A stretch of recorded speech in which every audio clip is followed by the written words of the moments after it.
Good evening. Welcome to the third one-shot of Metamorphosis Alpha here on Fantastic Dimensions. This session is going to take place on level 16 of the Warden. Level 16 is the active factory level, so it's very industrial. It's all industrial. In fact, there are no natural habitats on this level. Everything is just factories and steel and manufacturing, basically. Like I said to the guys a little bit ago, think of for aesthetics, I'm thinking kind of something a little bit like a cross between the 1980s and the 21st century portions of the first Terminator film. If you want to kind of think of industrial areas of cities like Detroit, Chicago, Pittsburgh, etc., that's kind of the imagery we're going for here to describe this particular section. I got three players here with me. We're all playing mutated humanoids today, so it's going to be very interesting. It's going to work into the theme of the game. So real quick, I'll let my players each introduce themselves and their characters, and we'll just go one by one. So we'll start with you, Jared. Okay, I'll be playing Jordan, who's an 11-foot tall all-mutant with a big head, his eyes glowing red, and he has the ability to shoot out light beams. He's kind of a hulky type, smash 'em up.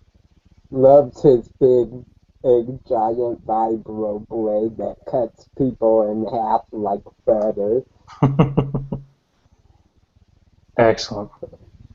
Yeah, he is definitely the beast of the group. We did all the mutations randomly, so Jaren ended up with an 11-foot tall character with a double-sized head, and he can shoot light from his eyes. So, okay, Philip, you go next. My character's Krazen. Just a average, small-looking individual. The Napoleon complex. Unfortunately, he smells very tasty to those that eat meat, and since he's also a bastard, he's had to isolate himself from most of his mutant brethren in order to avoid being beaten on the regular and bitten and cooked on a spit. Yes, Philip rolled very unfortunately on the defects. He smells tasty, and people just generally don't like him. So, yeah. Okay, Caius. I'm Caius, and my character is Clint Cthulhu. Large, though not anywhere near 11 foot tall. Two-headed man in a poncho and twin sombreros. He has long Mexican moustaches. One's a long Mexican moustache. The other, on the other head, is actually more like antennae coming from a lobster, because he's also known as the Lobster Man. His right arm is mutated into a massive sort of claw-like thing, similar to a lobster. It may not be a lobster's arm, but it looks similar to one, and that's given him the name of Clint Cthulhu. And he is from Mexico. Well, his ancestry is from Mexico. The equivalent. He's got a slight sort of Mexican ancestry. Excellent. But he's actually from level 16.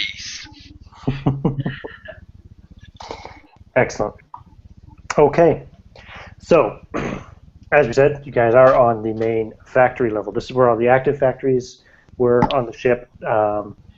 Before it was meant to reach its destination. This is where all the production was done. So there's robot repair stations, robot manufacturing stations, weapon manufacturing stations, things of that sort. All kinds of factories active here on this level. There are now essentially, there's a power struggle going on between two factions, one of which you belong to is a faction of mutants who are struggling against a faction of pure true humans, I guess. And both factions are fighting basically for control of the factories because, like I said, this is where robots get repaired, robots get manufactured, weapons get manufactured. There's stores of energy cells and things of that down here. So there's a lot to fight for. Unfortunately, as we discussed before the hangout started, or before the broadcast started, robots on the Warden are programmed in a way to do no harm. In fact, they're not even meant to ever touch a true human. That programming does not apply to mutated humanoids like yourselves. So your opponents have been able to use there's hundreds of security robots here on this level, and they've been able to use them to buff their numbers against you. And as such, it's given them the upper hand because they've been recently able to activate a lot more of these security robots, and you believe, because of the sheer numbers you're seeing, you believe that they have a factory in their territory that's manufacturing more of these things. It's become quite a concern to your faction, the mutant faction, that this is a fight which you're going to eventually lose. So, we're in a scene. It's kind of almost like a street between factories. There's a big battle going on. The three of you are there with your weapons of choice. There are several other mutants there, probably at least a dozen. And these security robots are marching in formation down the street towards you. And they are using both paralyzation blasts, and some are using laser blasts as well to fight and to try to capture your mutants. You don't know what they do to the captives, but you know that any mutants captured by the other side have never been seen again. So, real quick, if everybody could tell me their dexterities. What's your dexterity, Caius? 12. So that's for Clint, is on 12. What's yours, Philip? 9. Krazen is on 9. And what is yours, Jaren? I'm on 9 as well. Okay, so Jaren, you're also on 9. Just a question. Do we start in mortal physical danger? Yes, this battle's going on. There's dozens of these security robots marching in the street. I would say you're in kind of like fortified positions, maybe hidden behind rubble or blasted out pieces of metal and shit from the factories around. But to think of this as, it would almost be like a trench fight, except for the street itself is the trench, and the factories around you are the walls.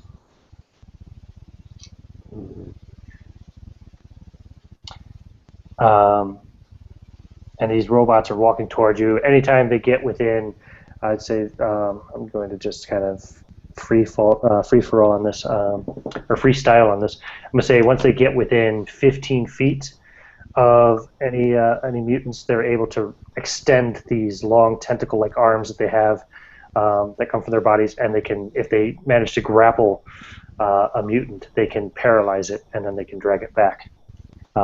Or from a range, they just blast at you with lasers. They look, these security robots, I'd say they would normally be a really shiny, silver, not silver, but they're really shiny kind of silvery type metal, I guess. However, this fight has been going on for a long time, this particular war for this factory level. So a lot of these robots are smoke stained and battle scarred. So they're not as shiny as they used to be, but they're very humanoid in appearance. They do walk. They have 2 arms, and they also have the 2 of these tentacle-like things that can extend from them. Their heads are very kind of almost bucket-like, and they've got almost like Cylon type, red beams. Instead of having eyes, they actually just have like a red bar across the head that kind of, you figure, at least is symbolic of optics. You don't know if it actually has any function of that sort. Okay.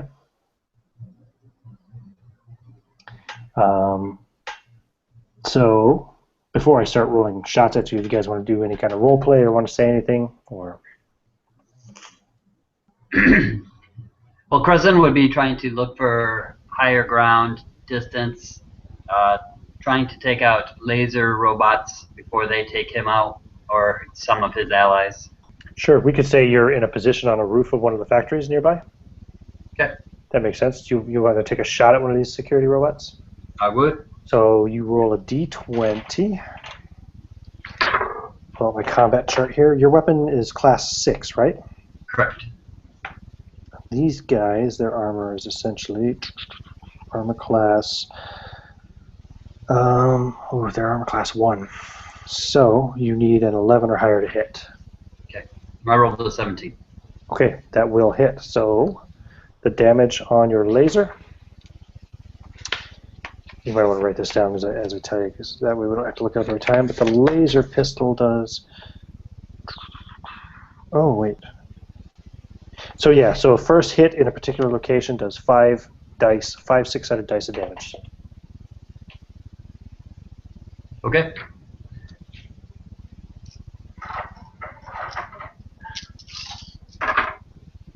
Oh, lots of 1s and 2s. All right. 14. 14 points of damage. I'm just looking for my stats here. That's a general purpose robot. What a security robot. Here's a security robot. Ah, those extenders are supposed to be 13 feet long, not 15 feet long. See, I did pretty good though. And does it actually give any kind of a hit dice for them? I think it does. Maybe it doesn't. If it doesn't, then I'll just make one up. Okay. So 14 points of damage does not destroy it, but you blast it. You can see it scars, puts a big scar, heat scar across the breastplate. You know. And it keeps marching though. Staggers it for half a second, and then it continues marching forward. Krazen, what are you doing? Well, you are Krazen. Sorry, Clint. What are you doing? I'm giving you. You're muted, by the way, guys. But I'm giving you player agency so you can describe yourself in whatever kind of position you want to be in this battle scene. So not far from Kreiser, hunched down in the entrance to some sort of building is this lobster man, and he's saying, Kreiser, you smell doubly good when your adrenaline is running. If this one goes down, I claim his flesh to eat. And he just reaches over his head and fires his laser pistol. He's not even looking. He's just got one hand around the side of a wall, shooting blindly towards the robots. Okay. Come for me, you bastards! I'll take you down in this cave. Give me a d20 roll. 3.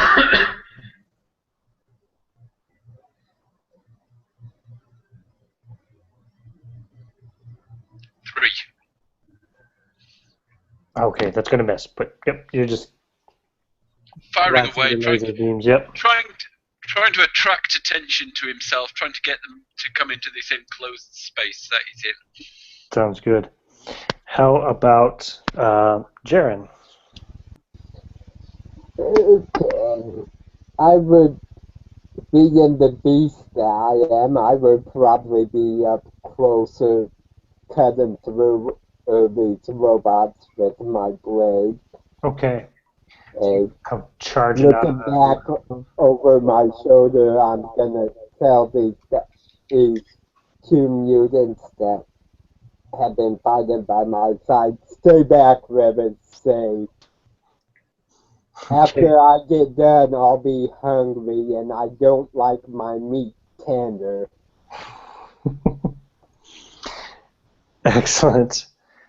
Okay, so your weapon class is a 9, as I recall? Oh shit, I was doing this backwards, wasn't I? I was crossing armor class with weapon class. Oops. Okay, so you need a 10 or better to hit. Sorry guys, your number to hit with those laser pistols against these things is an 18 or higher. My bad. I got a 6. You got a 6? Okay, so you come out to try and slash your vibro blade at one of these front robots in the formation. They're kind of surprised as you come running out, and you're bigger than they are. But it manages to kind of like throw up one of the tentacles and just kind of block your wrist to the point where you don't get to bring the vibroblade down on it. And you're now standing there in kind of melee range with these 12 robots all standing around looking at you a little bit surprised. And then I've got to determine, I'll just roll to determine what their own initiative and dexterity is going to be. Yeah, okay. So, Clint, it's going to be your turn.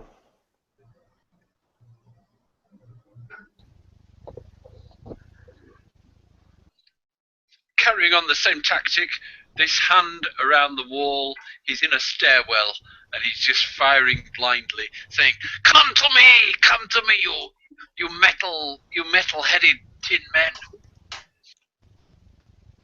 Okay, roll another d20. He's not even looking, so it's firing blind. 4. 4, yep, that's going to miss. So laser blasts just bouncing off every wall and everything like that. He's just making a lot of noise and a lot of light. Yep, absolutely. After Clint is Krasin again. Clint, are you gonna stay back there just blasting all of our friends? Come out and do something. I want them in an enclosed space. I already rolled a 9, trying to shoot the same one that I had shot before. Okay, yep. It just kind of bounces off of his armor this time and doesn't penetrate. Doesn't hit the same location. And then it's going to be your turn again, Jaren. You're still standing there with your vibroblade amongst these things. I'm gonna scoff at these 10 and then kind of yell back over my shoulder. Perhaps you two should look where you're aiming. You might actually hit something. They might. And I rolled an 18. Okay, that's going to hit with your vibroblade. Now, your vibroblade does shitloads of damage. This is going to be... It's not a mutated creature or a true human. It would be a humanoid being, I guess, these robots. So, vibroblade does 12 dice of damage. Is that right? Yep. So you get to roll 12 six-sided dice. And don't forget, actually, hang on a second. What about all your special mutations? I get +2 on strike and +2 for mental resistance. +2 for damage. You don't have double damage or anything of that sort, though, no? Yes, I do have double. Okay. I'll go ahead and roll 12 dice of damage, +2, and then we're going to times it by 2.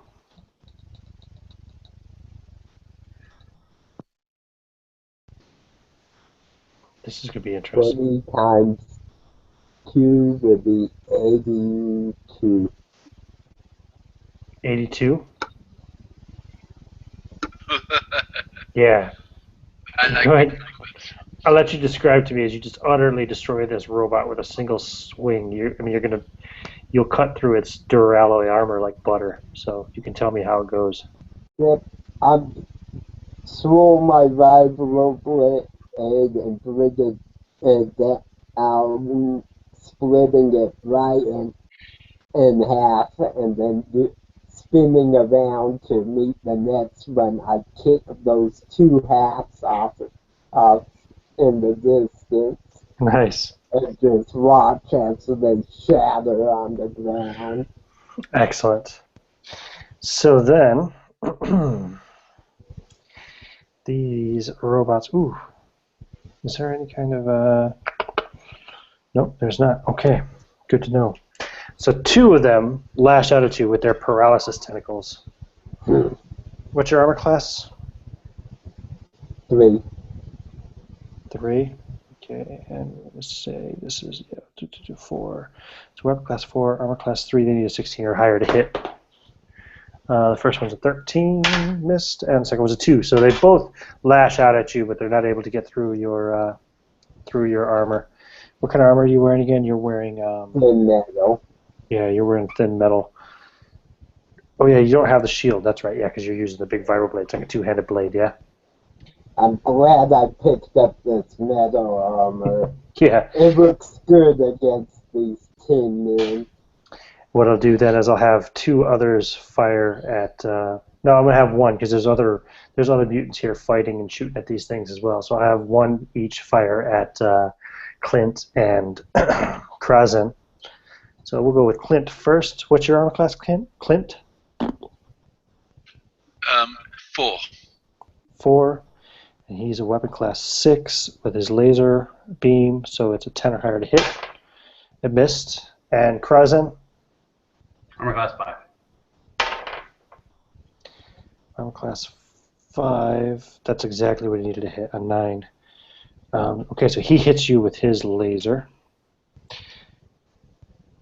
which the laser pistol, okay, on the first hit does 5. That burns! Yeah.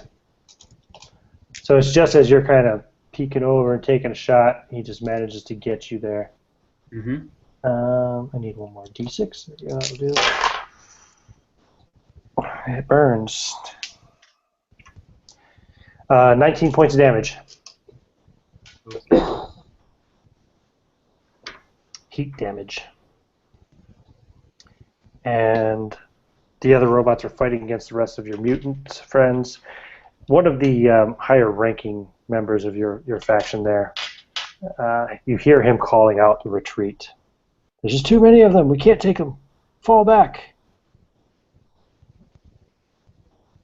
And it goes to Clint. Just a question. These first 2 rounds of combat, I've been sort of hiding and things. Do they count as rounds of combat against my poor respiration? Yeah, I would say so, because you're breathing heavily as you're trying to take shots and avoid and dodging laser bolts. Okay then, just totally giving up on all this. He goes, he comes out of hiding and just launches himself, and whilst the human head is shouting, "What are you doing? What are you doing?" the other one just charges, and he charges and attacks. Physically launches himself at one of these metal monsters with Okay. his kind of pneumatic drill arm.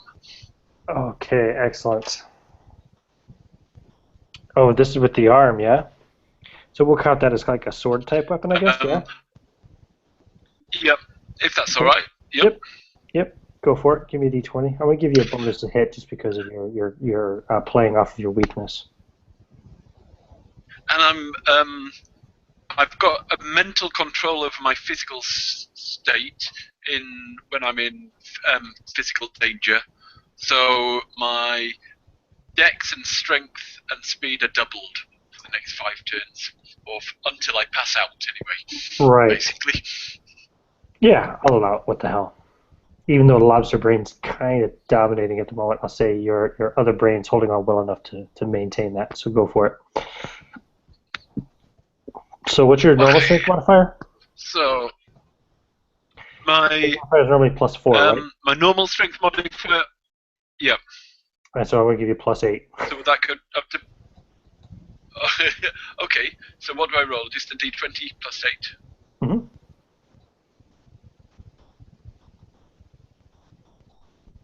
18. Oh yeah.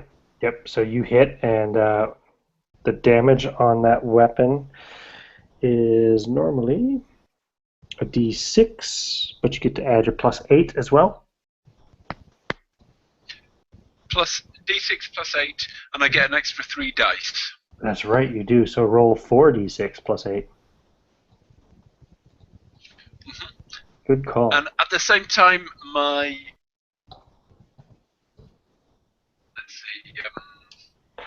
7, 14, 16 plus 8, 24. Yeah, you do some good damage to it. And it's still standing, but like one of the tentacle arms has been lopped off, and one of its laser holding arms is badly damaged as well. You basically just severely damaged one side of it. Can my long moustache antennae also streak into the eye sort of sockets of this robot to try. I've got a heightened brain capacity to figure out things. I'm just trying to figure out what I can about the programming, whether one of these robots can be reprogrammed to fight against humans and not fight against mutants. Interesting. Interesting. Yeah, I'll tell you the results of that next round. As you're trying to do that. I'm holding on and trying to read the programming. Cool. Cryzen. On to the next. Yeah. Lobster head's scary. I'm preparing for the retreat. I'd imagine that we have some kind of foresight that we'd be fighting in this alleyway, and possibly have some suspended things above this alleyway to drop upon said attackers. Sure, you guys have some kind of booby trap set up, absolutely. I'd be taking aim at that, preparing to shoot that, to get that to fall on the attackers. Okay. As my crazed compatriots ran right up into the midst of it when the retreat was sounded. Just shake my head. Okay, go for it. I rolled a 9. A 9. Do you have any kind of... Oh, you don't have any kind of modifiers, no? No. Is there a dex modifier for ranged attacks? I know there's a strength modifier for... I wouldn't have any anyway. Oh, okay, wouldn't matter. Cool. So you got a 9. Okay, but this is... You're actually trying to set off a thing, so I'm going to say, yeah, that's enough. It wouldn't have a great armor class. You guys have it set up specifically to trigger. So boom, you shoot this, and go ahead and describe to me what it's like. A set of bombs waiting to drop from the sky, and mixed in with crates and other mechanical shop-like items that had been suspended. Shot the ropes, and so like the rope sways in, smacks against this thing, and then kind of falls along the side of the buildings, creating clutter to allow us to get enough time to escape. Excellent. I want Clint and Jaren both to roll d20s for me, please. So 12. What's your dexterity, Jaren? Dex is 9. Okay. Jaren, you get caught up in this as well. Figures. And what about Clint? I get 14. Okay. And my dexterity is doubled, so I don't know what does it. I don't have any bonus. Does that do anything? What's your dexterity normally? I've doubles. Dexterity. My dexterity is 12. 12, so it doubles, technically brings your dexterity up to like a 24 in theory or something like that. Yeah, I would say you'll make it. So you get out. You avoid the trap, and you don't get trapped in. You do see the giant, Jaren, is wrapped up in it with all these robots as well. What exactly is he wrapped up in? The debris that Philip was describing that just kind of fell down to try and kind of cut them off and to trap them a bit, at least to slow them down for a while. Oh, right, gotcha. And that makes it Jaren's turn. Okay, I believe having all this debris fall on me, and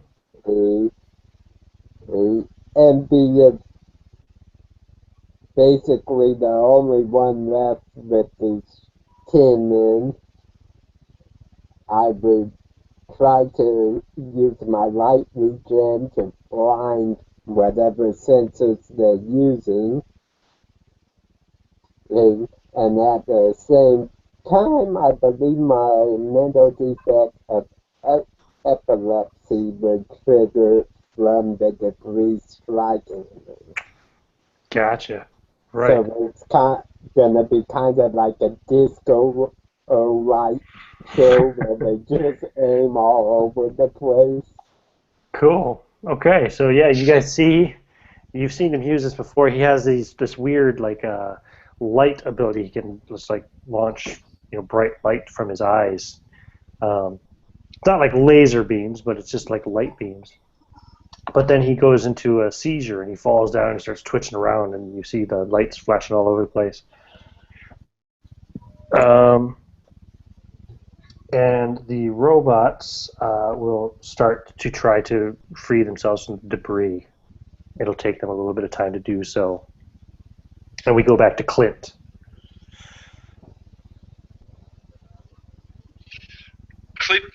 Clint's antennae are stuck onto this robot that he's fighting, and he's just renewed it. He's got two abilities that he's reading. He's got heightened touch and heightened brain, and he's just using these double powers to just read what he can out of the robot. Whilst this robot, his other hand is just this robot is free from the debris, so he would get an attack while that's going on. What's your armor class again? 4. That's a weapon class 4, armor class 4. Okay, so you're getting a read, and what you can tell from this weird link that you get with this robot, they can definitely be reprogrammed. There's something in there. There's a program in them that's set to prevent them from fighting against their human masters and harming their human masters. So what you do detect is that can be changed. You can definitely switch that off. Well, you could probably do it with the individual robot, but you find there's some kind of a larger mainframe that could be used to deactivate that on all the robots. You're trying to figure out if there's any way to to kind of to change the friend and foe thing to where mutants would not be attacked. But before you can figure that out, one of the undamaged tentacle arm on the robot strikes out and hits you with a paralysis jolt. And yeah, you're paralyzed now for I think 3 hours. Well, can I just say, 5 inches away from me, can I create a force field and stop it? Or will it stop the paralysis bolt, or only? Ooh, it says it right. stops 5 dice of damage, but I've got to create force field. Yeah, so that will sever your connection, because you'll have to pull your weird antennae things back, because otherwise it's going to cut them off too. Okay. And so yeah, it just separates. This force field appears between you and that robot. Boom, with your force field projection or whatever it's called. And yes, now so it does stop it, I'll say, but you also lose the connection still. So, and now you have this force field in front of you. Unfortunately, Jaren's on the other side of that force field, still in the pile of rubble. And that's going to be enough, I think, for your turn. Krazen. Okay. Going to attempt to. How long does Jaren's epileptic seizures usually last? That's a good question. Let me double check here. I think it did have a description in there for that. It was a physical defect or a mental defect? It was a mental defect, wasn't it? Mm-hmm. Okay, mental defect, epileptic. Unable to respond to the environment, remains motionless. Doesn't say how long. So I'm going to say maybe 5 minutes or so. The robots will be out much sooner than that.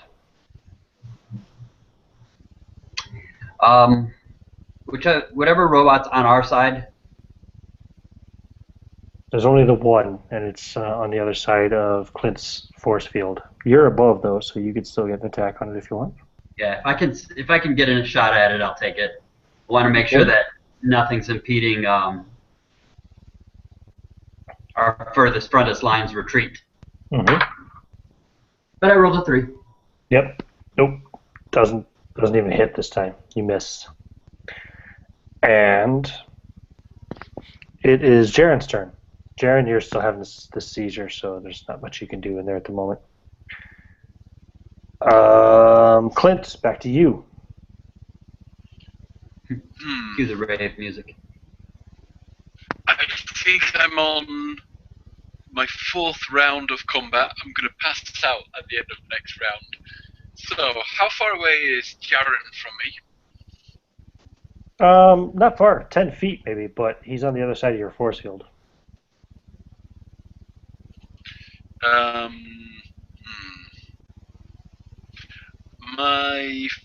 I can create a force field. It says whilst motionless, which indicates I can probably move, but the force field will go down.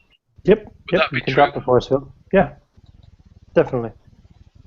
I'll drop the force field, grab Jaren, and throw myself.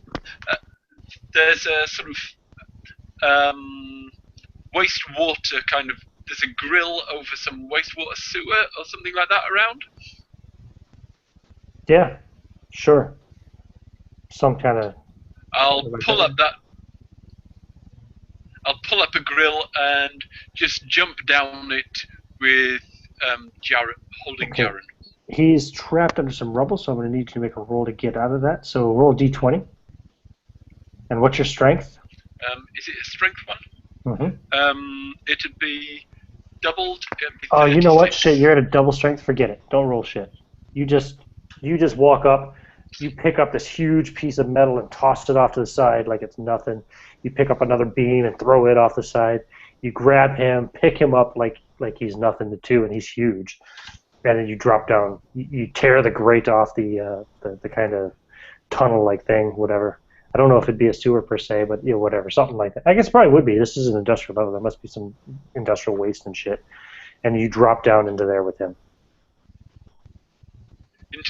And as soon as I hit the water, I fall unconscious. Oh shit! But I can breathe water, so I should be all right. I should be all right underwater, hopefully. Yeah, will Jaren be all right? Well, I've got one. Actually, thinking about it, I've got one more round. I'm not unconscious yet. Okay, good. So you see this daring rescue maneuver, Krazen, and it's your turn. Are there any other mutants in the forefront? No, the mutants have all booked. They all got out of there. When the retreat was sounded, they retreated. Okay. You guys were the only ones that disobeyed the order.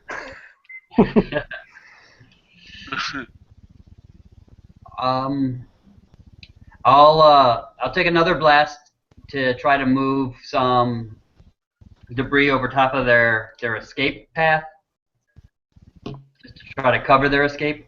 Mm-hmm. And then. Oh, you want to try to blast some more debris or something, rubble, to fall down and cover the manhole cover?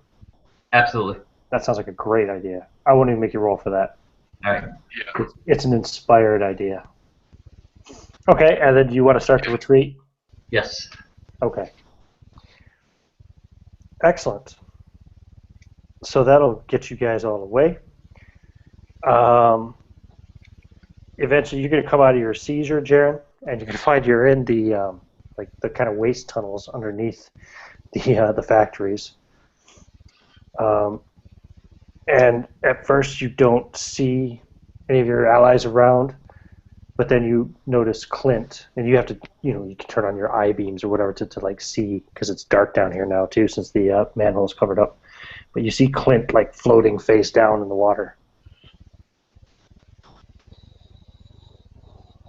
Okay, I think I'm gonna grab him and start heading through the sewers back towards wherever the mutants operate from.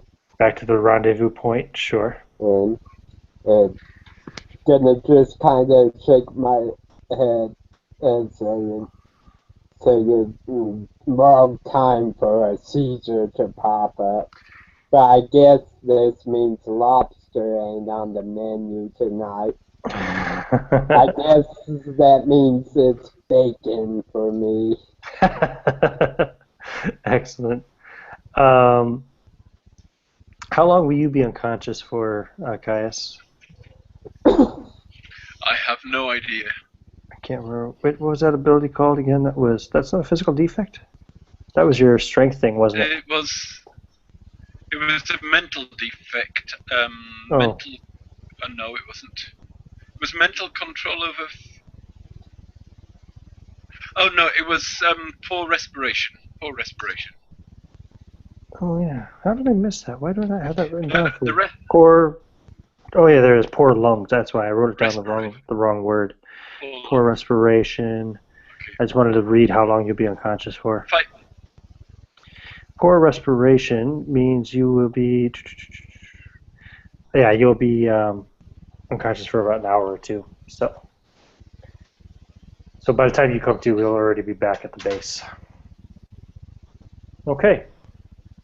So since neither one of you have anybody to talk to, we'll skip any kind of post-fight role play since there's nobody to talk to unless you want to monologue and talk to yourselves. Nah. I only do that on my bad days. Okay. So you guys will get back to some. Basically, I'll say your rendezvous point is a big warehouse, and there will be several dozen mutants there, all kind of fighters, warrior types. You know what I mean? That have been fighting on the front lines, and your regional commander, I guess anyway, sergeant or whatever, will be there, trying to come up with a new plan. So we can kick into some role play there if you like. You guys are reunited. People are patching up wounds and getting ready. The sergeant's going to do probably address the group in a little bit. Caius, you can be waking up around this time for convenience sake. Good, because I'm tired of dragging him. Oh, wine! You're always whining. I didn't complain dragging you down into the water. Yes, that was a 2 or 3 hours. After all, you're heavier than you were. And I haven't ate yet. Food, that's a good idea. He says, looking over at Chrysler. Wait a minute. You guys are just both lucky I stuck around long enough to cover your asses. Just so you know. Otherwise, you guys would be on the menu of those robots or whatever those humans are doing. I believe it was your shot that put me in danger in the first place. Therefore, you should be in my frying pan tonight. Just kind of happen. Nonsense. That wasn't me. They sounded the retreat. I just rolled a percentile to see. You don't exactly feel like eating Krasen at this moment, though. It doesn't matter whether I feel like it or not. We're still going to wind him up without one of us. Hang on a second there. You're lucky that you would only make a mouthful.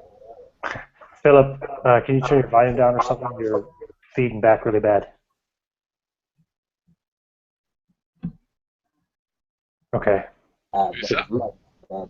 Just had a really bad echo coming back through his speakers into the microphone. Was that me? Yeah, it was you. It's still doing it, actually. It's probably your volume is up too loud or something, or... Well, here, let me mute it. Yeah, that takes care of the problem. Headphones. Invest in some headphones.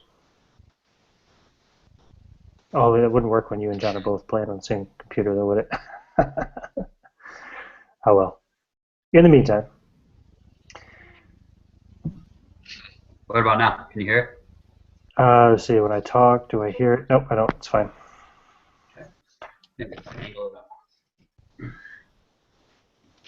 So yeah, his odor isn't quite appetizing enough to make you guys really feel like kicking his ass. And I'm sorry, it's not even his odor. That's his antisocial kind of aura. He's too small to be a substantial meal anyway. Maybe dessert. I always like a good aperitif. I'll tell you what, guys. I'll just go over here.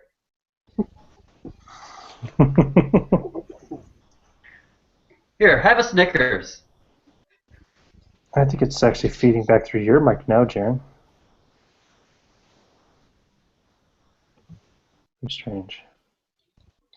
Have a Snickers. Yeah, you guys do. They'd be handing out some foodstuffs, probably some canned foods and something along the lines of candy bars or something, Cockroach bars. Ice snow piercer.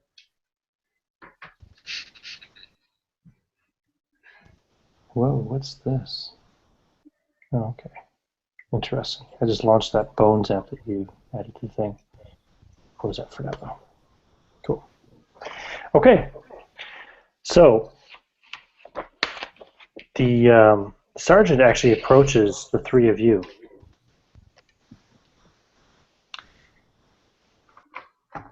And he says, you have a special way with figuring out these technologies, Clint. Is that right? Sergeant, I got my antennae onto one of those robots. They can be reprogrammed. We can get them to fight on our side, not just for the humans. This is good news, and this is what we need you to do for us. We think we've located a terminal.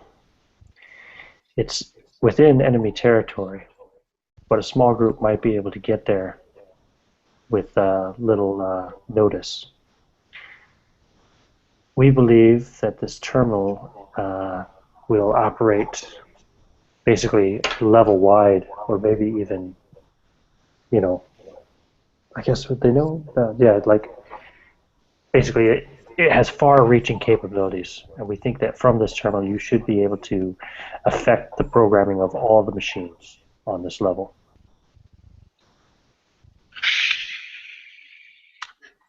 We would like you to get there and see what you can do. We're not going to be able to stand up against their robot army much longer. It's only a matter of days before we fall.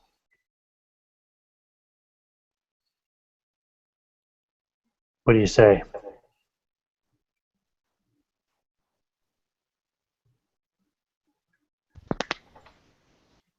Will you do it? What do you say, Tasty Man? That alleyway was a slaughter.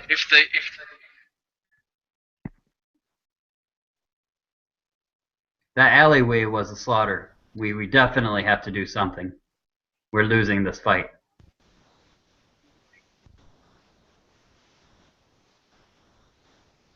At their current level of aggression,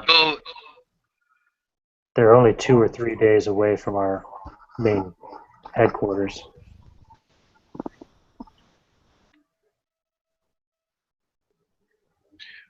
We will crush these human scum like little shellfish, and we will eat on their insides, and we will feast on them, and I will stuck my tongue into them and suck out their flesh and gargle them down, and I will eat. And he carries on this vein for a few minutes. Right. Okay, boys, if you're gonna do it, I'll let you choose your own team, Clint. I'll take Tasty Man, and I'll take the 11-foot shining light bulb.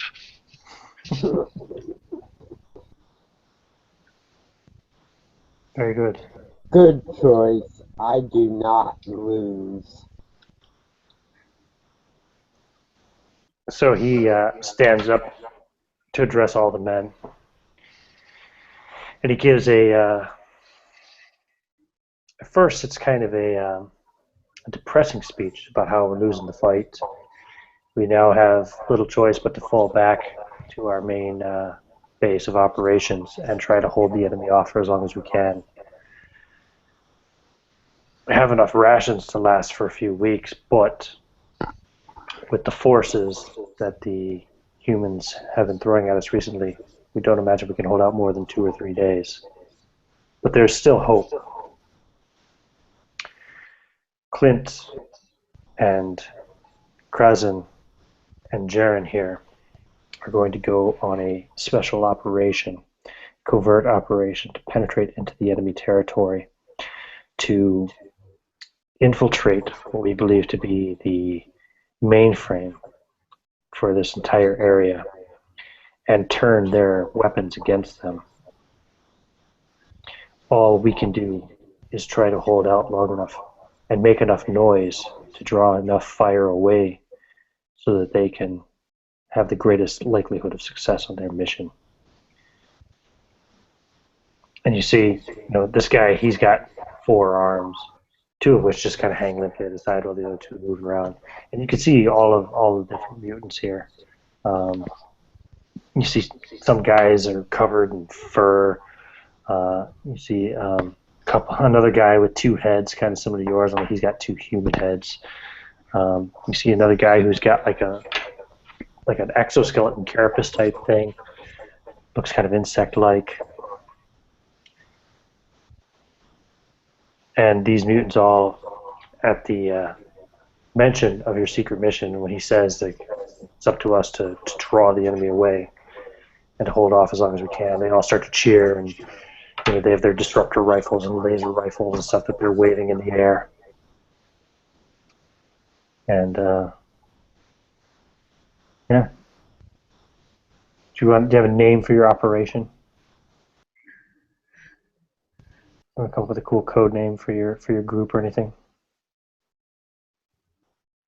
Doom Squad.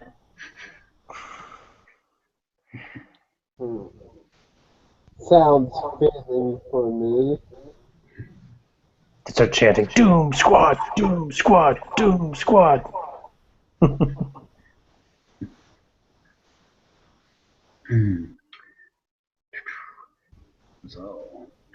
So, if you guys... How were those tunnels down there? You think there might be some access to this mainframe through the tunnels? Possibly. I did see a couple branch offs that dragging this guy along. I couldn't quite explore them.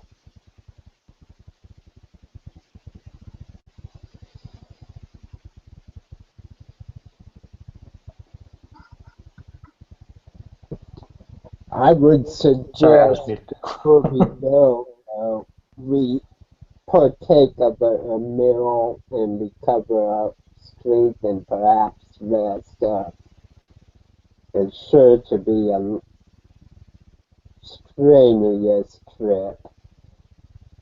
You're very lucky, the sergeant says. I happen to have a map here of pretty much the entire level, and it includes the underground circuit as well. If you look here, you should be able to get almost all the way to where we believe this terminal is located using the tunnels. You'll only have to go above ground for the last couple 100 meters.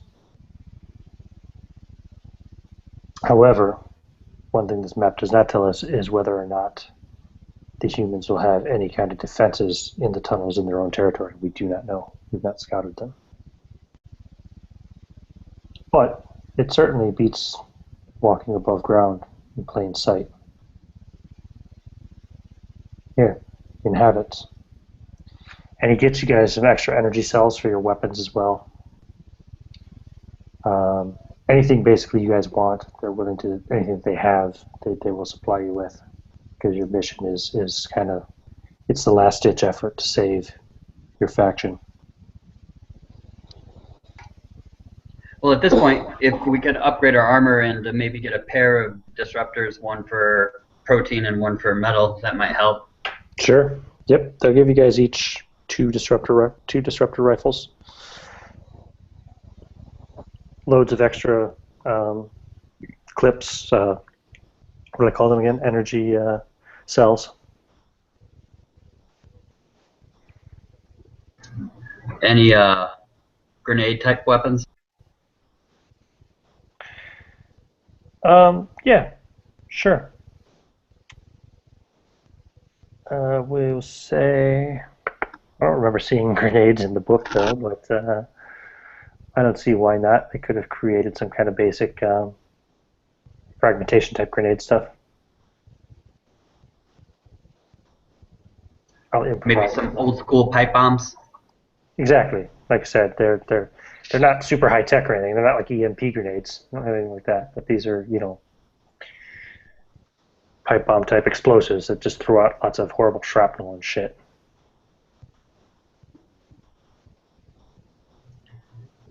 You said the disruptor rifles are Web Class 9? No, I don't think so. No, a disruptor metal is 7. A disruptor protein is 8. Vibra weapons are Class 9.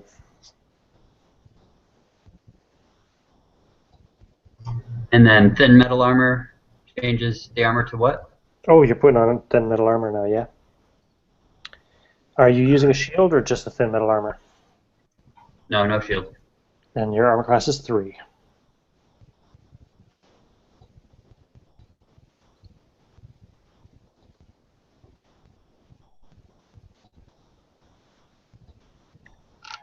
So, Clint takes a disruptor protein rifle too, and some energy packs.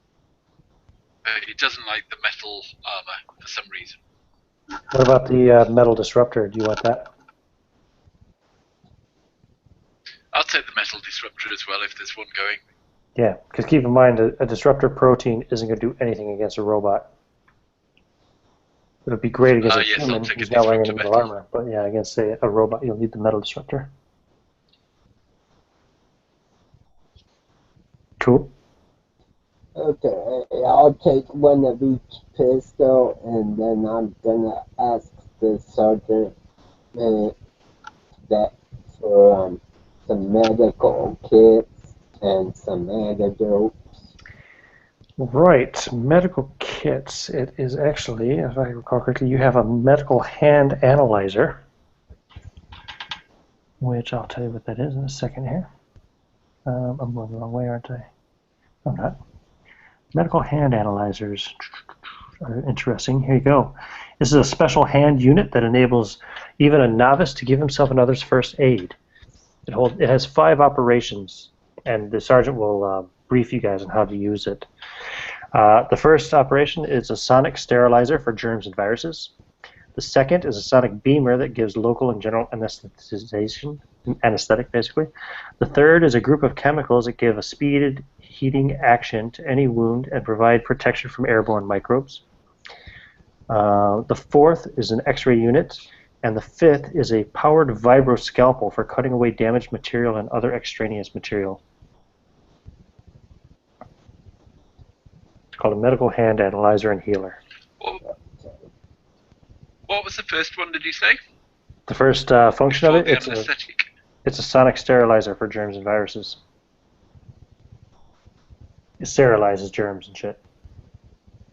So you got a sterilizer, you got an anesthetic, you've got the protection from airborne microbes, so that's basically an antimicrobial speed. Yeah, antibiotic and antibacterial. Speed healing it. Then an X-ray unit and a vibro scalpel. Yep. Cool. I like that. And some antidotes for poison. That they don't have because, antidotes would have to be specific to specific types of poisons. We'll have to make some.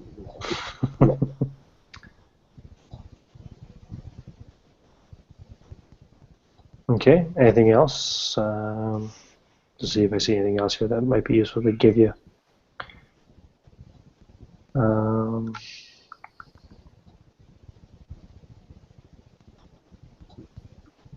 Oh, well, that would be any use. Oh yeah, here you go. They also give you one of these engineering system hand units. So this also has 5 functions. The first of which is a high energy neutralizer, which can work on non-atomic systems and turn them off by draining them away within a 50-foot radius. The second system is an energy sensor, which is able to locate any type of energy output and identify it within a 100-meter radius.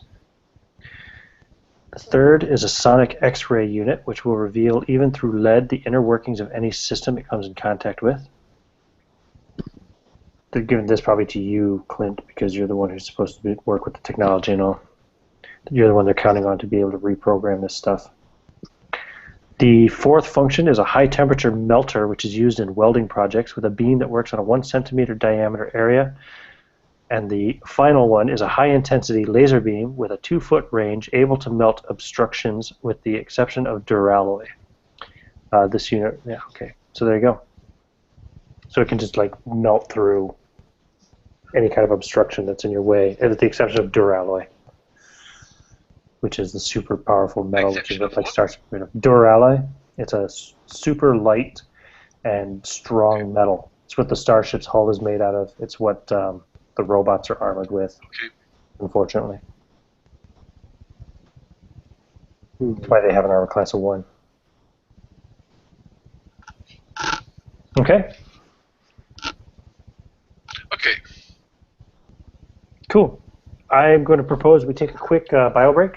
Everybody needs to use a toilet, get something to drink or eat, have a quick smoke or whatever, and we'll resume in a few minutes. Okay, sounds good. I'll be back shortly. Cheers.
Right, I have returned.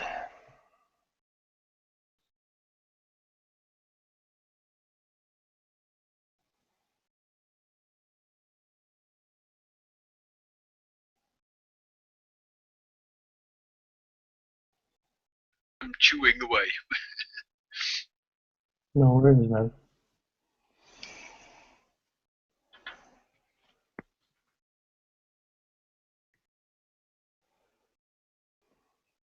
For a minute there, I thought that was going to be the shortest one shot ever. Well, I thought we were going to possibly lose at least 2 of you there. Yeah, I thought I was a goner, but to drop those bombs. if he hadn't then covered the manhole with the rubble at the end, you guys definitely would have been done for. 2 of you. Philip might have survived. Bragger got away.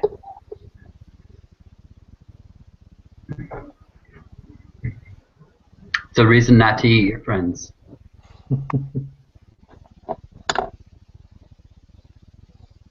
Yeah, I wonder why the feedback is so bad when you're in, Philip. It's really bad again.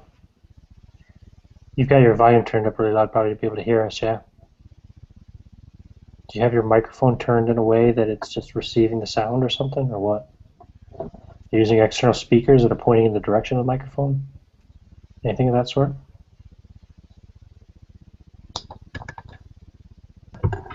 The laptop has a speaker right here at the base. Mm-hmm. The microphone's probably right here. So let's say something now. Something now. Still, same thing? It's not as bad. In fact, it's much better. Let me try something. Not as bad. It's also, I'm getting the same effect through Jaren's as well. Yeah, let me try something.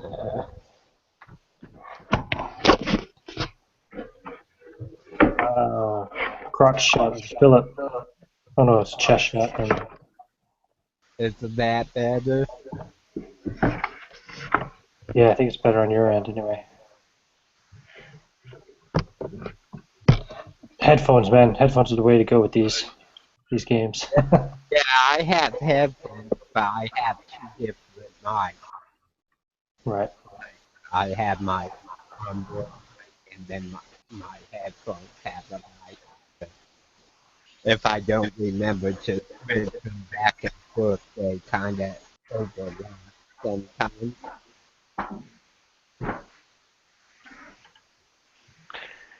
Okay. So you guys ready to resume? Yep. To the tunnels? Oh yes.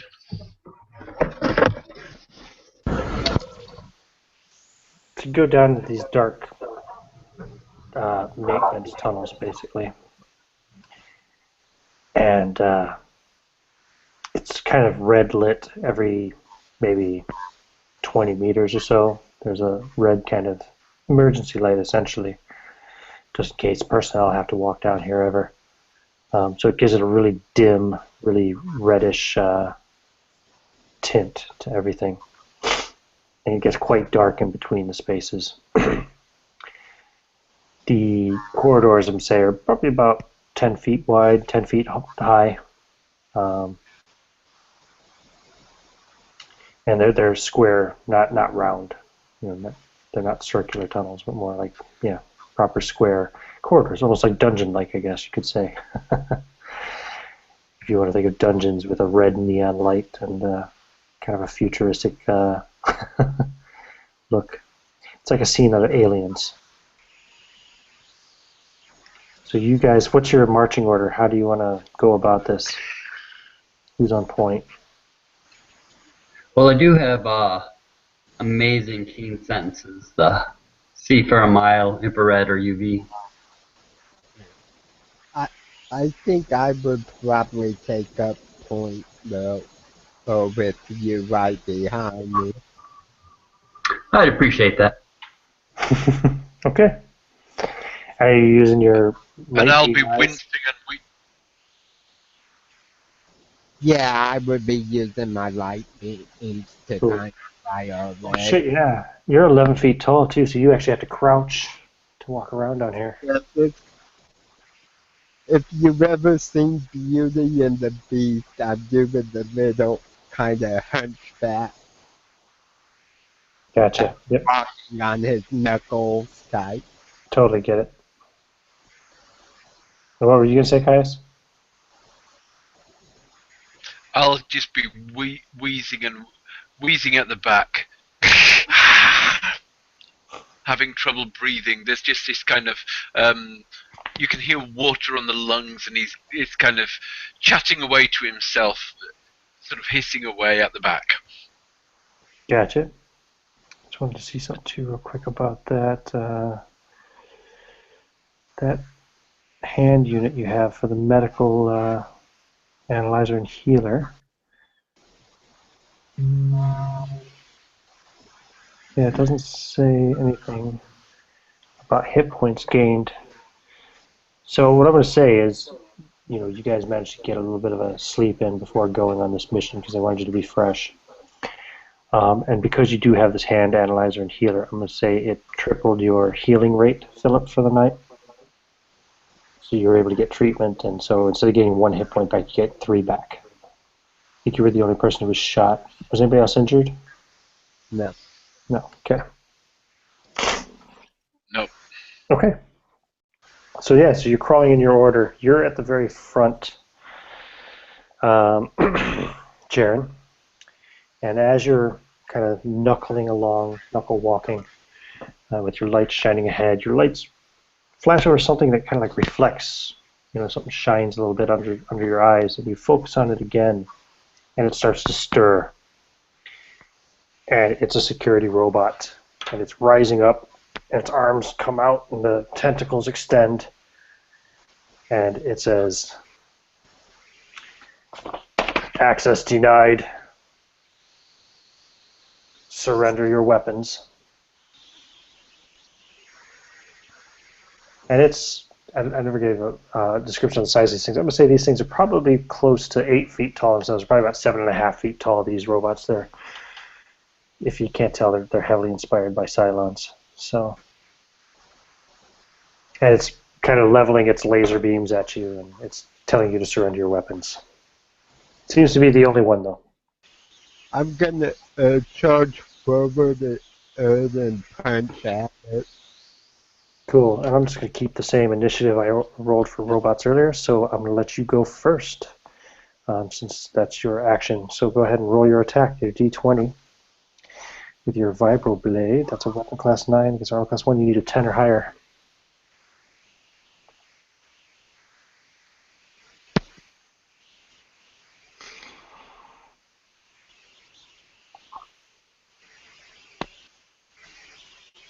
Did you roll it, Jaren? Okay, for some reason that app quit rolling. Oh, okay. Oh, yeah, you're using a dice roller. I forgot. That makes I pulling up dice string instead. Okay. While he's doing that, what kind of actions do you guys want to prepare for the next round? Okay, 17. Oh, that's going to hit for sure. So go ahead and roll your. Did I say that did 12 dice of damage? Yeah, you rolled your 12d6.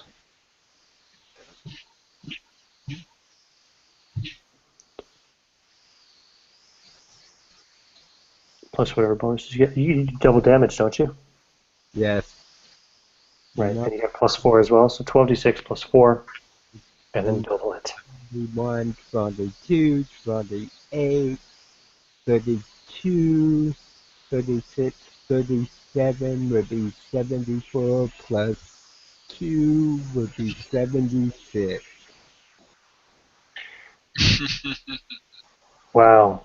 Yeah, you destroy it. Uni robot tells me I can't go somewhere. Yeah, you just cut it right in half. Probably sideways because you can't swing the blade over your head in this small chamber. But wow, I've got a new nickname for you. Your name is now the can opener. Nice. Yeah, you just destroy it. It's done. I So never mind your forgot action scan. shadow be made to just spit on them. So Unit almost make almost before you stop. guys even know what's going on, he's charged forward and just dispatched the security robot, and he's spitting on it. Exactly. That's why I was like, I don't think I need to shoot this thing. And you guys proceed on through the tunnels for a ways. Was there anything you wanted to work with on this half destroyed robot, Clint? Yes, I will. I will just get out my hand engineer and run a sonic X-ray, just working out the what I can of how it's made up and the programming. And having scanned it a few times, I'll say no. This one's too badly damaged to get much information from. But I know what I'm looking for now. We will move on. No, we won't. Let's rip it to bits. Shut up, you! And I have an argument with myself as we continue. Nice. Excellent. You guys continue for a while. You occasionally hear noises above you. You know the sounds of these security robots marching. They're big and heavy. And you occasionally hear sounds like large units of them marching above. And then you continue on until you get to your point of exit. A couple of hours later, probably more than a couple of hours later. Actually, it's probably nearly a day's travel later, pretty much. So we'll say about 8 hours later, you get to the point where you're supposed to egress.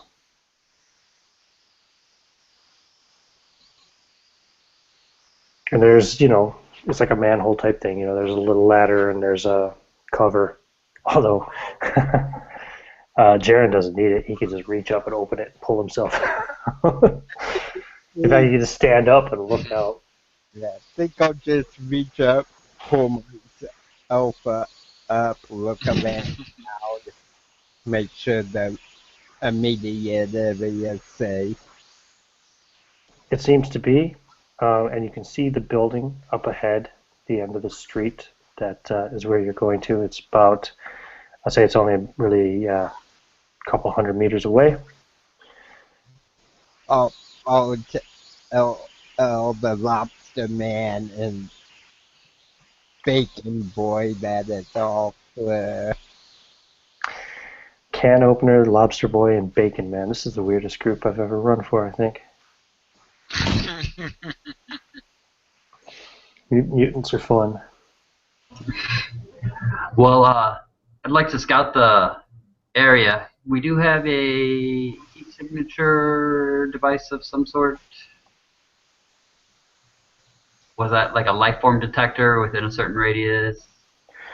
Oh no, you didn't get a life form detector. You got an engineering hand unit and the medical unit. The engineering unit can detect any type of energy output within a 100-meter radius and identify it. That might be what you're thinking of. Okay. Was that Caius? Saying that, once Clint drags himself to the top of this ladder, whinging and breathing heavily, he just sits there on the hole, panting, and powers up the energy sensor and detects if there's any energy sources within 100 feet. Within 100 meters. 100 meters, I mean. Nothing extraordinary. I mean, you can see typical energy signatures of buildings and things of that sort. There doesn't seem to be any security robots in this area, not within 100 meters anyway. You're 200 meters away from your target. And it's a big kind of, it looks like a big, very plain-looking factory-type building, but it seems to go up as high as you can see. It's like a high-rise type factory or something. It's kind of bizarre in that sense. And you look up and you can't even see the top of the building. Well, So time of the essence, boys. Let's go. Well, let me scout it a bit. Seeing as that I can see up to a mile, True. I should be able to see possibly our best entrance. Mm-hmm. Yep. There only seems to be one entrance that you can see. There's a big front door. It's a big, huge industrial, double doors. The doors are probably 10 feet high by 10 feet wide each. So actually it's 10 feet wide by 10 feet tall by 20 feet wide with the double door system. There are lights on, it seems, inside the building on the ground floor. Do we want to go in robots don't require lights, so it's possible that there are organics there. Do we want to go in the front door, or should we use this handy-dandy cutter torch thing to create our own door?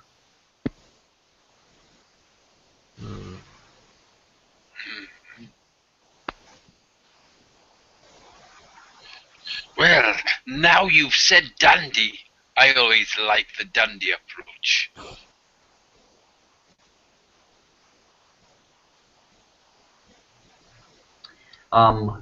So is there a side to the building that's... Do we know exactly where in the building we're headed, or is it just this building somewhere? They think it's in the middle of the building. First floor? Presumably. Don't know.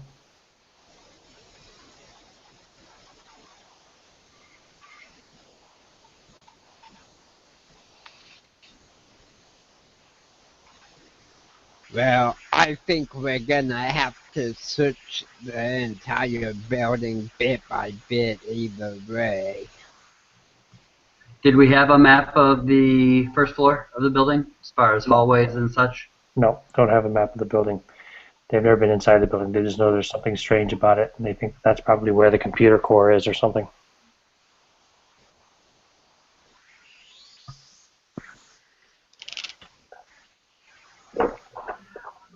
Let's just do something crazy and cut a hole into the side of the building. Okay. So you go around to the side of the building with this torch. What was it? It was called the high temperature melter. That's what it was called. Oh no, sorry, the high intensity laser beam, I should say. Yeah.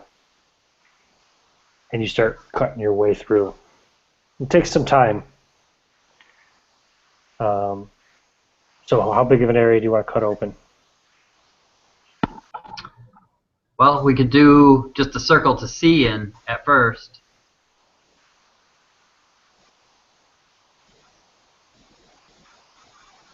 Okay. I don't hear anybody opposed. No, I think looking in would be a good idea first. Plus, it will take quite some time to cut a hole large enough for me. True.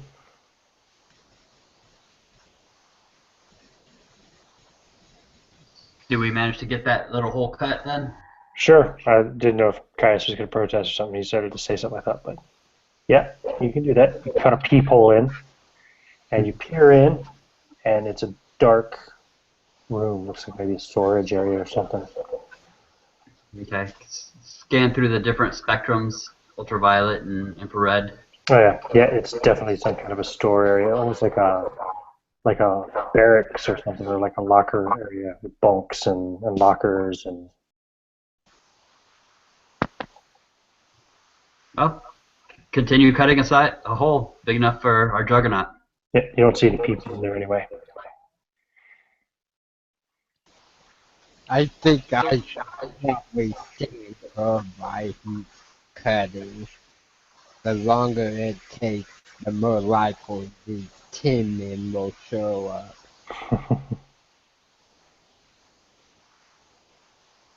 So you're cutting away for a little while. I'd say probably about a good 10 minutes.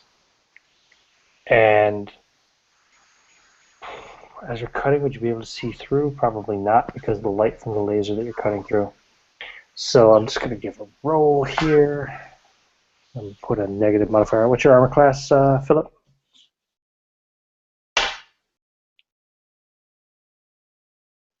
Can't hear you, you're muted. 3? Okay. So this is a weapon class 6 against armor class 3. So it misses, but laser fire starts blasting through the hole that you're cutting. So there's somebody on the other side now blasting a laser through.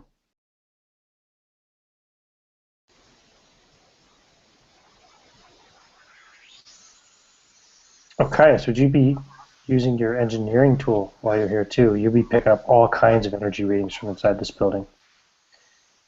You've got one huge energy reading that seems to go right up the middle of the building, as far beyond the range of even your device. So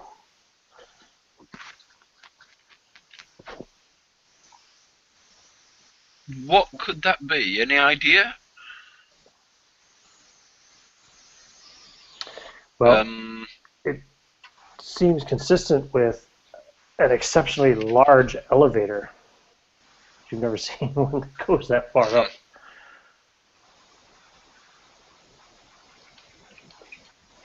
And you're getting other readings too of like computer terminals and weapon systems inside, you know, like handheld weapons, kind of like your own laser rifles and stuff of that sort. What's the nearest computer terminal? There's a computer terminal, I would say about 50 meters beyond the wall that you're trying to cut through. And now the nearest energy signal is about 20 meters beyond that wall, and that's where the laser fire is coming from. Is it approaching? It is now not approaching anymore. It's staying in place and shooting at you through the hole that you're cutting.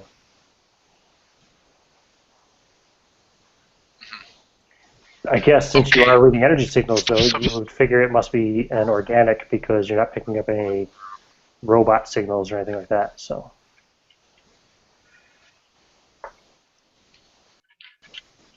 they have detected us, I think. Pew pew. Stop drilling.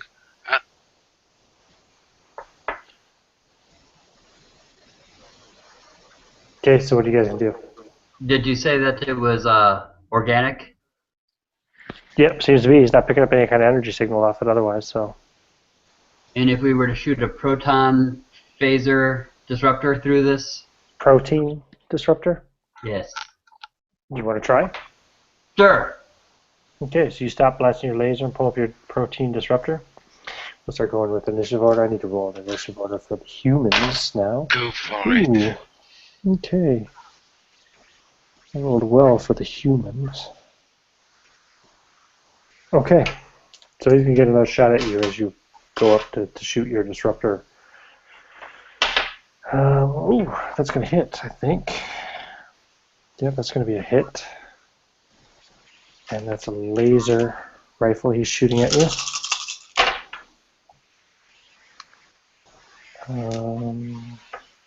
That's going to do 18 points of damage to you, Philip, as you get hit with a laser blast. Poor Krasen. He's always the one getting shot. Next in the initiative order then will be Clint, actually, but you see Krasen's going up with his disruptor to try and fire through the hole. What do you want to do, Clint? Clint says, "Somebody shoot him with a protein pistol, but I'll cover you." And just fires a couple of just with a normal blaster, a laser blaster, fires a couple of shots and then hides behind the cover. Okay, go ahead. He's just basically laying down cover. Okay, give me an attack roll anyway.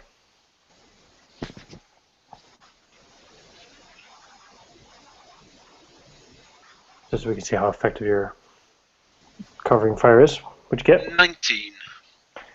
Ooh, 19. 19. Okay, what's this guy's armor? Armor class 3. Yeah, 19's gonna yeah. So you're laying down cover fire. He actually kind of has to take a bit of cover almost and stop firing his laser. Krasen, you're next. Your disruptor protein Take him out. rifle is a class 8. So you are going to need... Really? Yeah, you still need a 17 or better to hit. Oh, I see why. Yeah, sorry. Because he's wearing metal armor. Okay, you blast and it doesn't affect him. Jaren.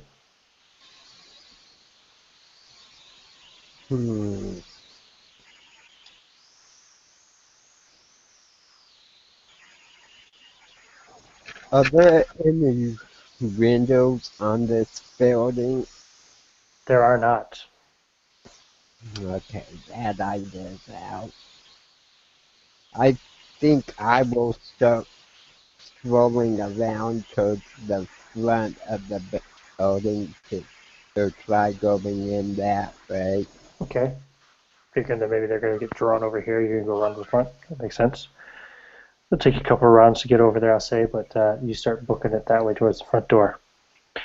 And then it's back to the human's turn. I'm going to have him miss a round of actions because of the covering fire being laid down by Caius. Has got him pinned. And so we'll go right to Clint again. So Clint, I imagine at this point you are up against one side of the hole. Krasen's up along the other side of the hole. At this point, the hole is about 3 feet by 3 feet, I'm going to say. Oh, so big enough to...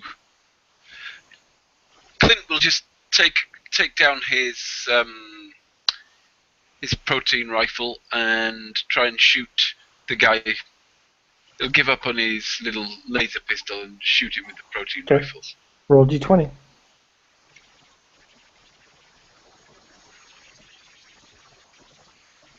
Misses. Yeah. Okay. Doesn't affect him. And then your next Krasen. I'll try to throw one of our grenades in there. Oh, good call. Okay, just give me a general. I'm going to give that a... Yeah, okay, here we go. Roll. D20. 4. A 4? A 4? Okay. You throw it in there. And, Jaren, it's your turn. They're heading towards the front. You're still you're heading around to the front, and then there's a boom inside. It doesn't hit anybody. But you threw a fragmentation grenade in there. Caused some confusion, I suppose, maybe. But didn't hit anything. 4. How many 4s you can roll in attack rolls? That's your magic number tonight. Okay, so the human's turn again. I'm going to roll odd or even to see which one of you guys gets a shot at. He's going to get a shot at Krasen again. So he's using a laser pistol. Your armor class, you said, was 3? He misses. And it's back to you, Clint. Clint just says, I've got to save my strength for later, and sits down on the floor and starts just panting. Okay. And one of his heads starts complaining at him, saying, "You wimp! Get up there and fight! Suck their juices out!" But I'm just ignoring him and sitting there panting. Shut up, lobster boy. Krasen, your turn. Let's see how many 4s I can roll. Let's get that other grenade in there. Keep them at least draw attention, so see what if gets in there behind them. Got a 14. Okay, boom, that goes off. Jared, you get around to the front door. Okay. Grenade goes off inside, and like you're all deafened again, probably for a few seconds at least. And no return fire comes back this time. And Clint, you're still resting. Krasen, what are you doing next? Yep. I'd probably throw my last grenade just to make sure the room's clear. Nice, nice idea. Okay, give me another roll. 16. Nice, another big boom. Jared, what are you doing at the front door? Gonna try to throw open the doors and Using your strength? yeah. Okay, and are you Hulk mode right now? Oh yeah. Oh yeah. So the doors are locked, and you just go up and you push, and then bam, you throw them open. Draw out my vibro blade and start walking in towards where we were cutting the hole at. Yeah, you throw those doors open inwards, and you realize at that point that, oh, they're supposed to go up and down. Oh well. And you walk in, and there's red lights flashing. There seems to be an alarm going off. You can see cameras focusing on you as you walk in, but you don't see any resistance at the moment. Okay, gonna smash the cameras as I'm walking. Cool. Back over to Clint and Krazen. The ringing in your ears stops.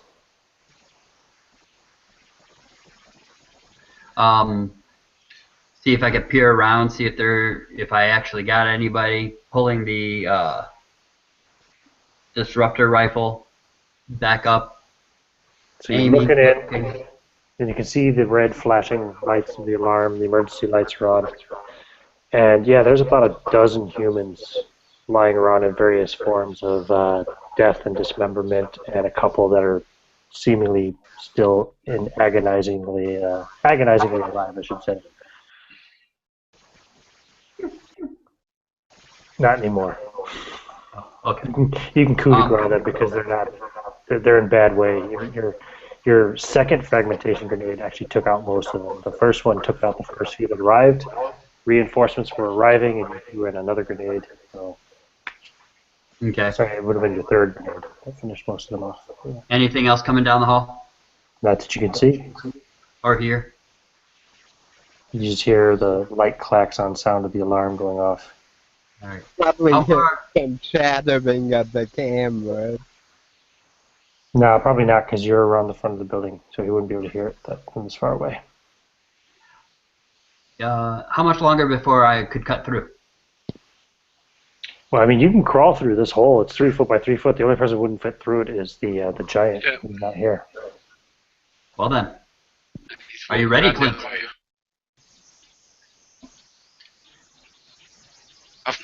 What are you trying to say about me, eh?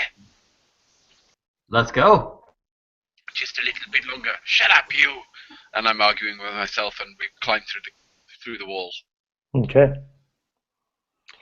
You go to that first computer terminal that you detected, the one that was about 50 meters from the wall. Yep. You Yep. find it. I just One. It's a general access terminal. I just. It's blown to shit.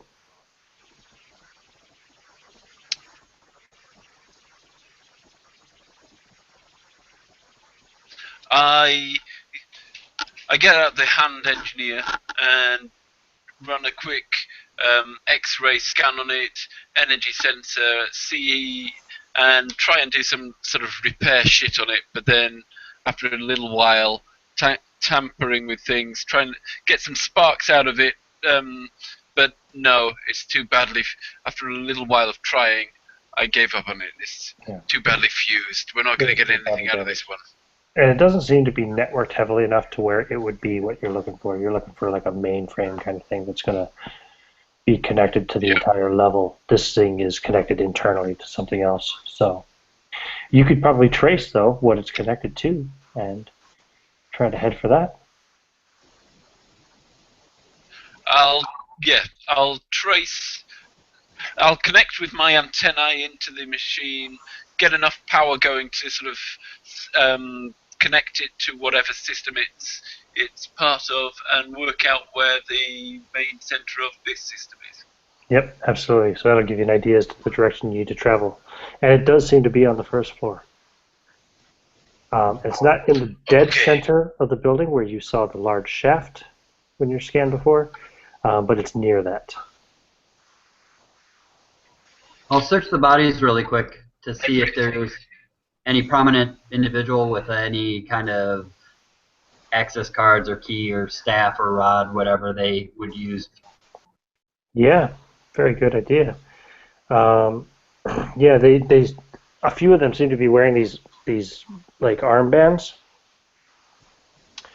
that you've seen humans using before. Um, one is red and blue, and two are just red. Okay. Grab some of those and just hang on to them. I guess wear one. I guess the other 9 guys would have brown ones. Say. Well, obviously the red and blue is obviously the most prominent. So hand that it's the most rare. Mm-hmm. There's one red, blue, and then 2 reds. Mm-hmm. I'll take a red, give the red, blue to Clint, and be like, maybe this gets us to where we're trying to go. Take another red one with us. Okay. Let's see, Clint. I'm going to have you make a particular roll here as soon as I find the chart for it. For figuring out these technologies when you encounter them. There's a chart here somewhere. There's weapons in combat, movement. Here we go. Monsters and treasure. You know, it's right here. Here we go. Item complexity level. And what is your mental resistance there, Caius? Mental resistance is 10. Mm-hmm. And I seem to recall you had an ability to give you an extra 30% or something like that for, what was it?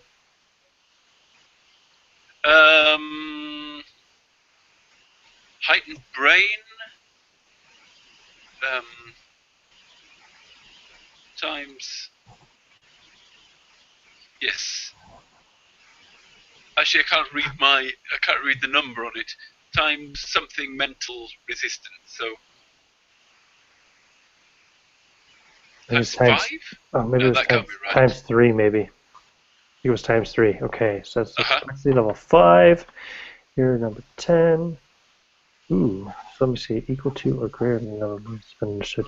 Okay, so give me a percentile roll, please. Got it. I know what it's going to be.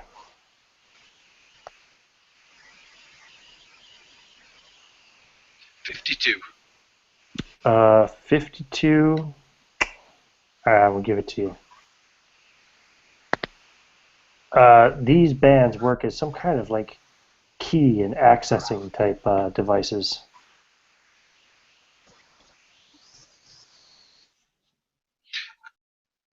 They're scannable, you can tell. They're meant to be scanned. They're meant to be scanned. Mm-hmm. And I get out my sonic screwdriver and sonic X-ray, inner working.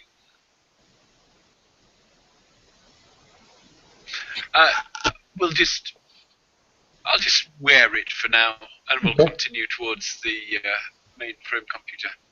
Cool. You went through the front door, Jaren, so you're going to get there first. Also, you didn't stop to loot bodies or anything. So where are you heading?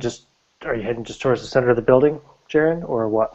Yeah, I was heading towards where they were cutting a hole in the wall. Okay, you're going to work your way back over towards them. Okay, then you'll meet up with them in a hall as they're making their way back. Which is good then. That means you guys can arrive together and they can lead you to where they're headed. So you guys do meet back up with the can opener.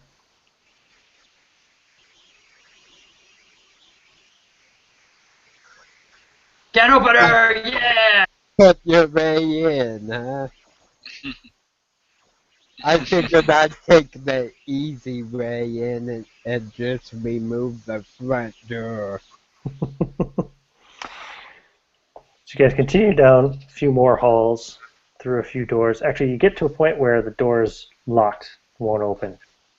And these, another one of these like kind of blast door type things. Do you remember the blast doors in Star Wars? New Hope, where they just up or down, kind of on the Death Star. Well, I guess I could remove this one the same way. You want to? Especially where I go know that they open up and down. Makes it a bit easier. Okay, sure. No problem. I won't even make you roll. If you're strong enough, you can just force it.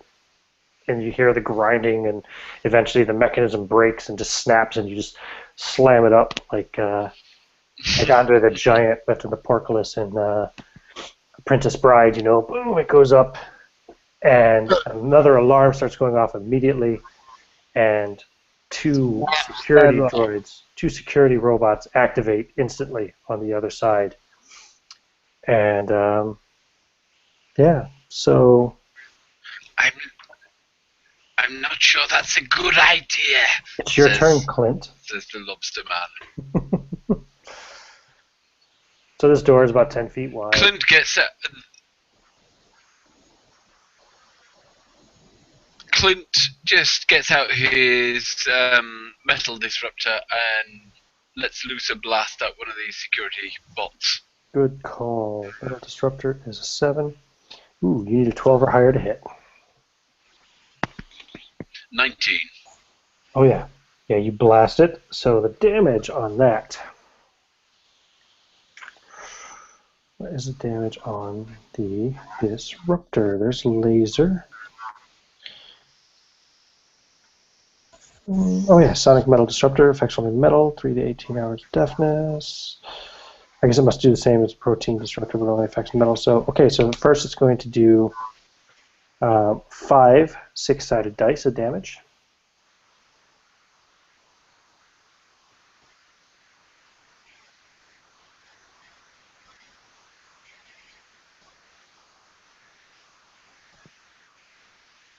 Seven, 11, 20. Okay, 20 points of damage.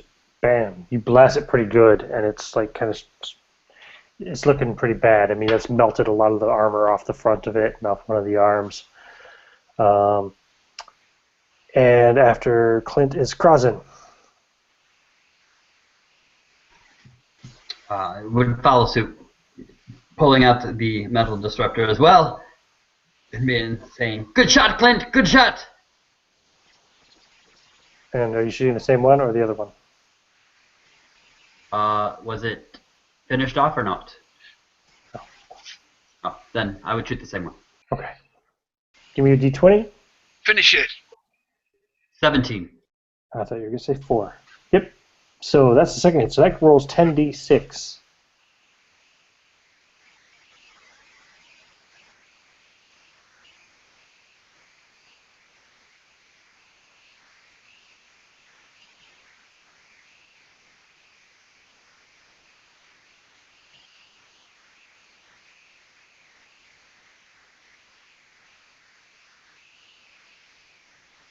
Okay.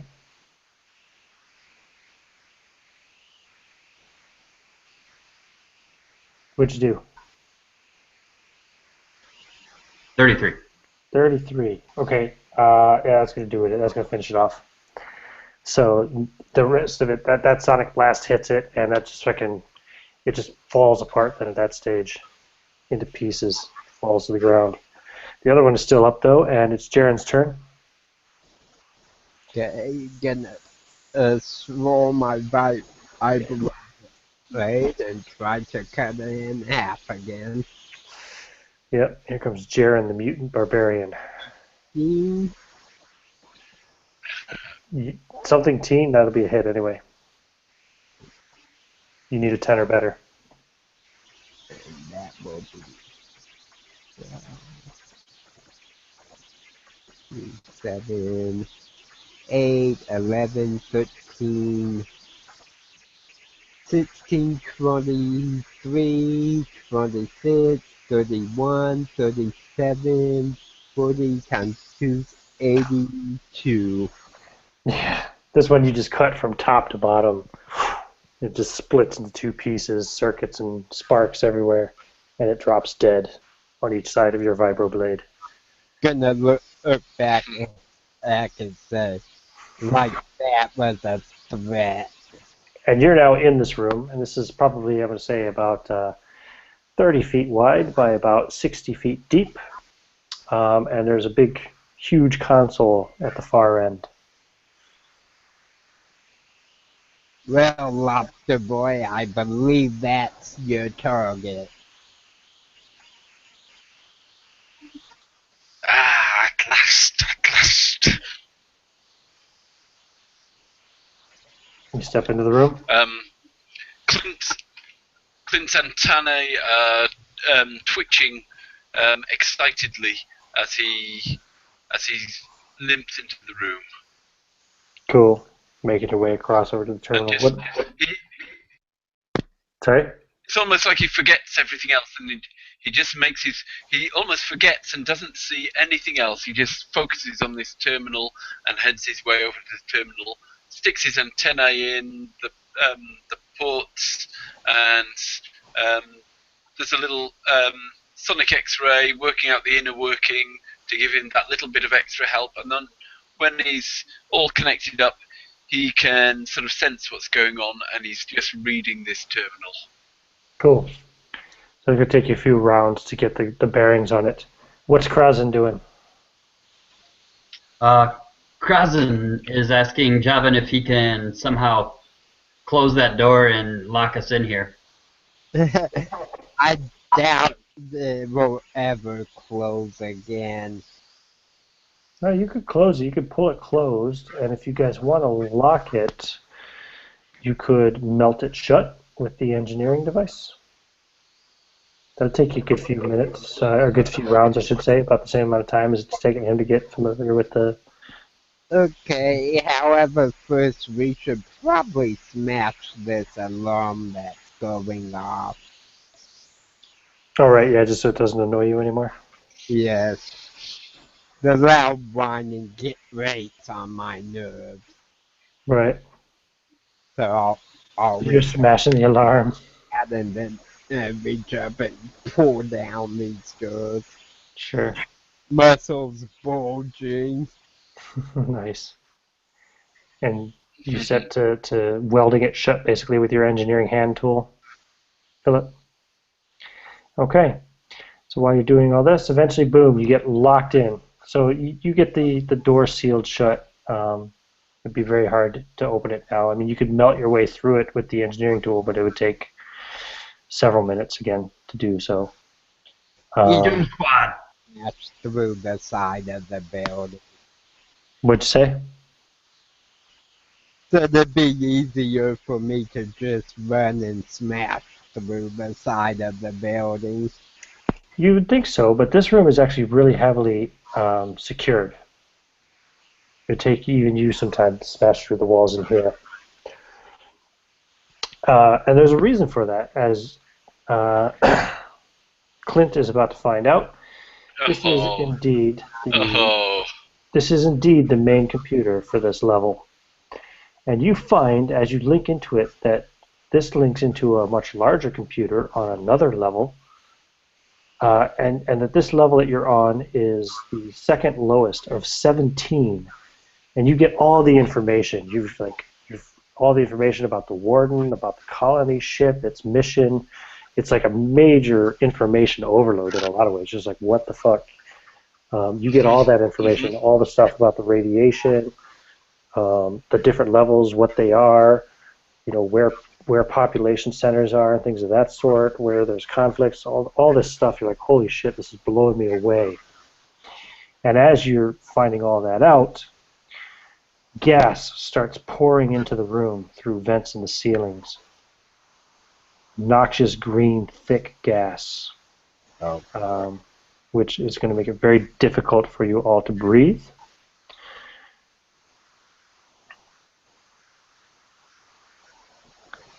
And yeah, you've got the ability to Out reprogram the robots from here as well.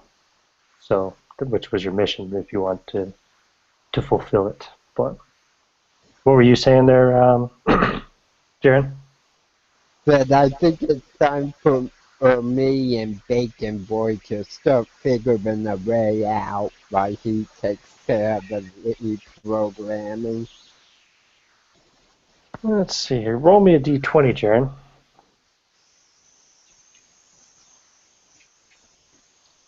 10. 10. Unfortunately, as you're kind of choking on this poisonous gas, it triggers another seizure. Oh, lovely. So Jaren starts to say, "We got to get out of here," and he falls to the ground, starts foaming at the mouth and twitching. And no Aye. reason to poison either. Krasen, what are you doing?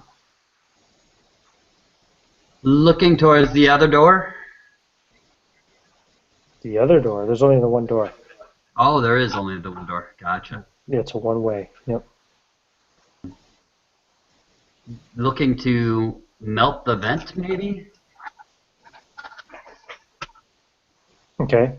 There's multiple vents, but you got to start melting them with the thing to try to seal them off. If I can seal them off, yes. Okay. Take you a few rounds, but probably a round per vent, and there's going to say 6 vents. It'll take you about a minute, 6 rounds. Okay, I'll do what I can while I'm conscious. Mm-hmm. Oh yeah, I need to check your poison resistance while I'm at it. Let me see here. Where's that chart for poison resistance? I have it here, don't I? Strength of poison. What's your poison resistance, Philip? Or your constitution? Constitution's 10. Constitution's 10. Ooh, what does that mean? Uh-oh.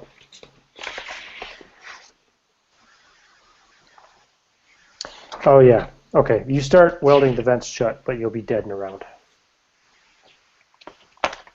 And in fact, you have 0 poison resistance, so Jaren is pretty much dead already. He's just still convulsing from kind of, what they call those, like reflexes and impulses and stuff going through his brain. What's your constitution, Caius? I can't remember your goddamn name. Clint. 6. Your constitution's a 6? Oh shit! Yeah, you're gonna be dead. You're gonna be dead in a round as well. What do you want to do in your last round of life?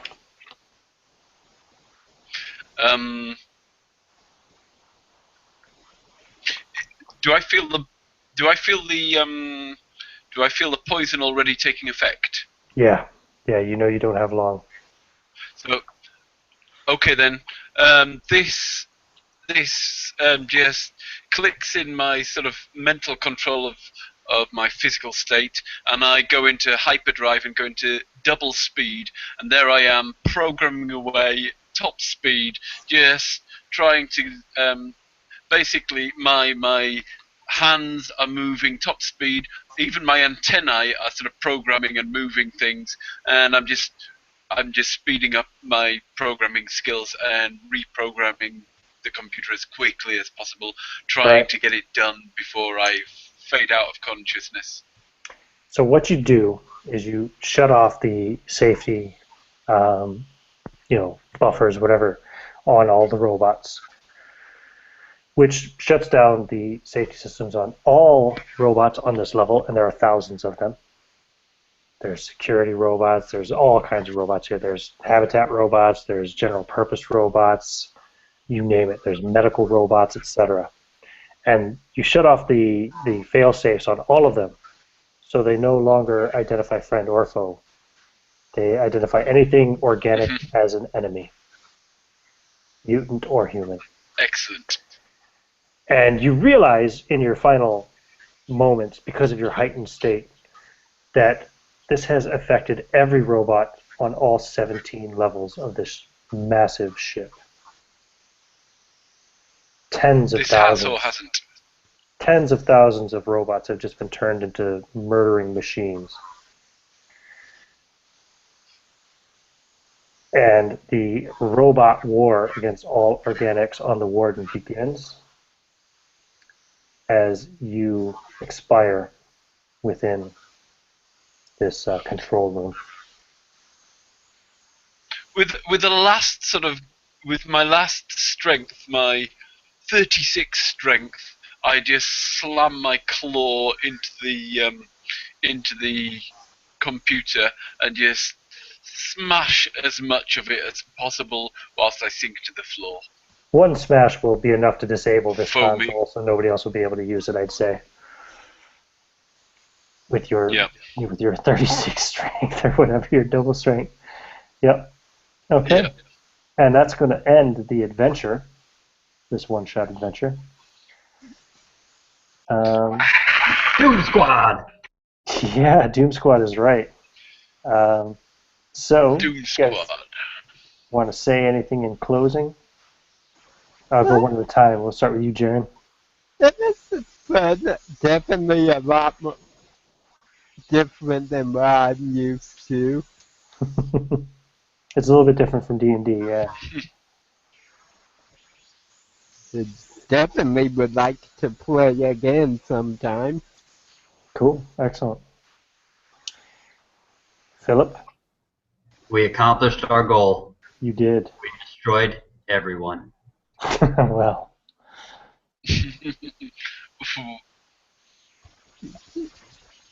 and what about you, Caius? This is my third adventure with Ian, and the third time it's ended in total party kill. Really? Oh, yeah, because there was Lamentations, the Flame Princess, and then Mifrogue last night, or 2 nights ago, whatever it was. And now this, yeah, you're right. So I'll have to start thinking. My message to self, start thinking before acting. Well, I think Philip could tell you Metamorphosis Alpha is a pretty deadly game, as is Lamentations of the Flame Princess. Mifrogue I wasn't expecting to be. Yeah. I wasn't expecting to TPK in that one, but that just happened. That was my stupidity. At least we succeeded in our mission. You did. You did. And now Yeah, we succeeded. all the safety settings are off, so robots are lethal everywhere now. And now there's the third faction. It's going to make my future one-shots in this setting much more interesting, I think. Killer robots everywhere. Because I thought the reason I kind of wanted to set that up like that was reading through the book and realizing like all the robots they can't harm a human being. I was like, that's kind of boring. They're all like C-3PO protocol type droids that they can't do anything to hurt an organic or whatever. So it'd be much more interesting if they lost that and just became kind of almost like self-aware and just realized, well, organics equal a threat, so they must be eliminated. Did you? So just, I mean, I don't know whether you fed us that or whether I just came up with that independently, but that was what I was planning on doing. I mean, that was obviously my character Clint also came up with that idea, and we just coincided in that. Yeah, no, that was actually part of my prep for the adventure before I even knew you were going to play. So. That's worked out well. Very good. Well, thank you very much for playing. I'm going to turn off the broadcast, and we can continue to chat for a bit afterwards if you guys want. So, in the meantime, thanks everybody who watched and anybody else who watches this in the future.